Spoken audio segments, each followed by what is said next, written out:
Van 8 tot 17 maart deed Enico Smulders mee met de Special Olympics, de winterspelenversie ervan, in Turijn. En ja, ze kwam met 2 medailles maar liefst thuis. Een zilveren en een bronzen voor de slalom en de reuzenslalom.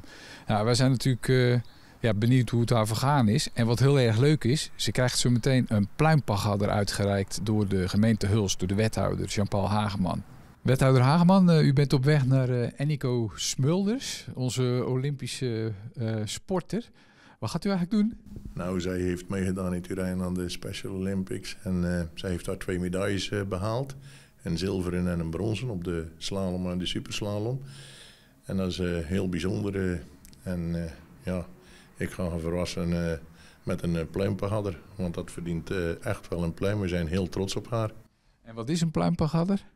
Nou, we hebben de pagaders, zijn de Spaanse soldaatjes. En een pluimpagger die dient ervoor. Iemand die een enorme sportprestatie heeft geleverd, die krijgt die uitgereikt. Vorige week was ik in de gelegenheid om Jean-Paul de Bruin er een te mogen geven. Hij is wereldkampioen geworden met 3 banden samen met Dick Jaspers bij de landenteams. En deze jonge dame heeft bij de Special Olympics 2 medailles gehaald. En dat vinden wij als college van burgemeester en wethouders bijzonder leuk. En zij krijgt ook een pluimpagger. Die krijg je niet zomaar, maar voor echt hele speciale sportprestaties krijg je die. En ik denk ook dat ze daar heel blij mee gaat zijn. Van harte gefeliciteerd met je formidabele prestatie. Je krijgt van mij de pluimpagger, Felicia. Dat is een heel bijzonder beeldje. Ik heb hem vorige week ook nog mogen uitrekenen aan de wereldkampioen 3-bannen, aan Jean-Paul de Bruin, ook uit onze gemeente. Dus jij komt in een heel bijzonder rijtje staan met echt hele grote atleten. Ben je een beetje tevreden eigenlijk? Ja, heel tevreden. Het ging echt heel goed. Wegens de 2 laatste dagen was het wel heel slecht weer, maar ik heb het heel goed gedaan. Ja, dat kun je wel stellen, ja. Anders dan had je niet deze medailles meegenomen natuurlijk. Hey, toen wij elkaar vorige keer spraken, hè, toen zei je dat je vooral uitkeek naar de openingsceremonie in Turijn. Hoe was dat? Ja, dat was echt gigantisch. Dat was echt kippenvel moment. Want ze roepen dan je land. En dan kom je binnen en dan iedereen juichen en zwaaien. En ja, geweldig. En was er ook nog een soort show zoals dat altijd is bij de Olympische Spelen? Ja, heel veel toespraken. Wel in het Italiaans, dus daar verstond ik niks van. Beetje saai dus. Nou ja, het was ook in het Engels vertaald, maar ik kon dat niet echt lezen, want het was te ver af. Maar iemand die vertaalde het voor mij. En dan allerlei shows inderdaad. En Vertel eens, wat voor soort shows heb je? Was het vuurwerk of wat was dat precies? Eerst een dansshow en dan ook vuurshow en zo. Oké. Dus jij was helemaal blij eigenlijk voor de intro al het beste, de mooie show? Ja, was heel mooi. Oké. En daarna moest je nog skiën? Ja, daarna moesten we naar Sestriere. Oké, dus dat was niet in Turijn? Nee, dat was nog een uurtje of 2 met de bus. En natuurlijk zijn er ook de bloemen. En dan wil ik ook nog iets zeggen. Dit zijn de bloemen voor jou. Ja? Alsjeblieft, gefeliciteerd. Het is natuurlijk heel bijzonder dat jij dit allemaal kan presteren. Maar zonder je ouders, want die hebben er ook vast heel veel voor gedaan. Zeker. En zonder de mensen van Tragel, ja, gaat het natuurlijk ook niet. En die wil ik ook in het bijzonder een compliment maken voor wat zij allemaal doen voor hun mensen. Want dat is ook heel bijzonder. Henry en Marijke Smulders, de ouders van Enico. Hartstikke gefeliciteerd natuurlijk om te beginnen met het mooie succes. Hoe voelt dat nou? Prima, hè? Ik ben heel blij, heel trots dat ze het toch voor elkaar gekregen heeft om met een medaille naar huis te komen. Ja. Met 1 medaille? Met 2? Met 2 medailles. Met 2 medailles, ja. En nog mooie kleur ook. Ja, absoluut. Ja, zeker weten. Ja. Hoe was het nou de afgelopen tijd voor jullie, maar ook voor haar? Kun je dat heel kort vertellen? Ja, heel hectisch.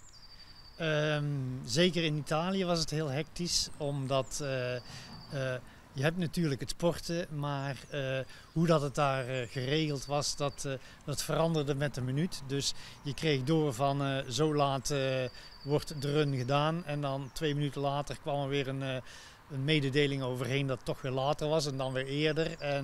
Dus dat was heel hectisch. En zeker voor Enneke was het heel hectisch, want die moest 's morgens om 6 uur opstaan, om op tijd, of 5:30 opstaan, om op tijd in de bus te zitten. Want die moest om 7 uur in de bus zitten en die stond om 8 uur op de piste.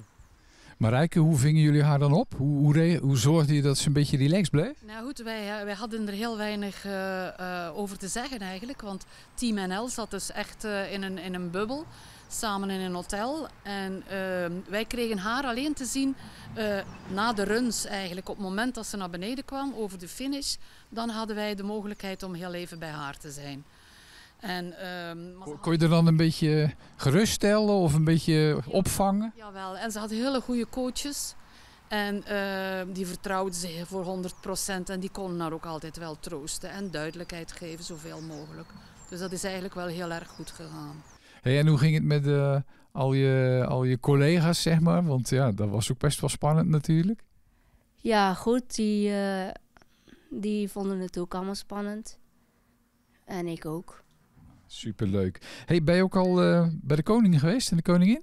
Nee, de huldiging moet nog komen, maar daar weten ze nog niet wanneer. Oké, dus dat komt nog. En weet je al wat je gaat vragen aan hem? Want dat wist je toen nog niet precies. Nee, dat weet ik nog niet. Nee, daar moet je nog eens over nadenken. Ja. Oké. Hey, nou staan we voorbij. Wat ga je nou doen de komende tijd? Gewoon nog blijven skiën natuurlijk. Ja, je blijft lekker trainen in Terneuzen? Ja, blijven trainen. Nou, hey, nogmaals hartstikke gefeliciteerd. En heel veel plezier nog met het skiën verder. Dankjewel. Nou is het allemaal voorbij, hè? Zijn jullie stiekem een beetje blij dat het voorbij is? Ja, eigenlijk wel. Het is een extra lange voorbereiding geweest door de toestand in Oekraïne. Is Kazan niet doorgegaan, dus we zijn... Dat was 2 jaar geleden of zo? Dus we zijn we zijn onderhand 3,5 jaar eigenlijk bezig met de voorbereiding. De laatste maanden vanaf september eigenlijk al heel intens. Dus ja, ook voor haar is het nu wel mooi geweest. De Spelen zijn afgerond, ze heeft er medailles binnen. En ik denk dat ze nu wel wat rust wil. Terug naar normaal. Terug naar normaal, ja. terug gewoon op maandagavond naar de trainingen. Terug gewoon Enneke, zonder kranten en camera's. En ja. Fijn. Ik heb er wel heel erg veel van genoten. Ja. Mooi. Nou, hartstikke bedankt voor jullie interview, voor het verhaal. En nou, ik denk dat jullie toch nog wel stiekem een beetje gaan nagenieten met elkaar. Maar in alle rust. Dat denk Maar in ik alle wel, rust, ja, zeker Ja. weten. Zeker weten. Een skihal in Hulst. Is dat eigenlijk nog een idee? Misschien in die grote hal die daar op het terrein staat? Nee, we hebben er in Terneuzen en dat traint zij veel, heb ik begrepen, en ook in Antwerpen. Het enige probleem is het openbaar vervoer, want zij is aangewezen op openbaar vervoer. En zo zie je maar dat het zelfs moeilijk is voor een sporter om in naastgelegen stad te komen om haar sport te beoefenen. Maar een skihal, dat is iets te hoog gegrepen voor Hulst. Maar het is wel heel bijzonder dat het iemand is uit Hulst die zo'n enorme prestatie levert.